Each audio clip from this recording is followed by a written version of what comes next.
nisy fijorona vavolena zay tamin'ireo miaramboina menazy izy.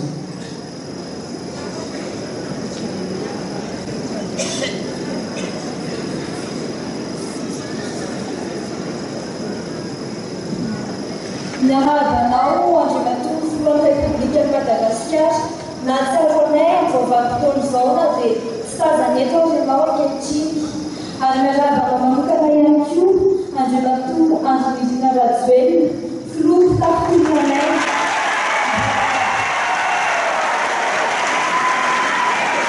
Mbola tonga nanlehibenay izao andro manatantara sekoseina amin'ny tantaran'ny firenena izao ianao. Mijoro eto aho mizaza nivelany maty.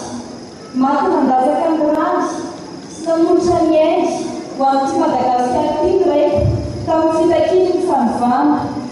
Nilaozana izahay ka mboty satra tena mafy taminay 5 taona rasy izao. Misaotra anao anefa Andriamatoa Filoha satria mijoro ianao niaro ny tolona natao miranaty niafy ianao nandefitra nanampy anay nankahety anay niasa mafy taminay tsy taminay irery ihany anefa fa tamin'ny vahoaka malagasy manontolo. Napetraka ao taminay fanampy ary tapajoronao ankehitriny ny Repoblika faha-efatra. Misaotra anao Andriamatoa Filoha fa notohizanao ny fitondran-tanindrazana. Misaotra anao Andriamatoa Filoha fa notohizanao ny fitondran-tanindrazana nasehon'ireo mahatsiorana ireo.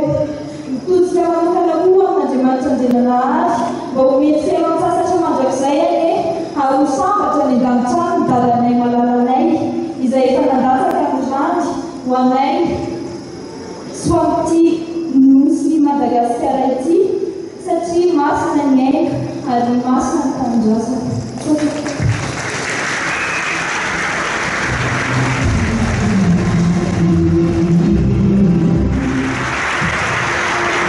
Nisy ratsy anavelan'ny tantara, nisy ireo rahatsaka na izany aza tsy ho avelantsika ho kosa amin'ny tantara.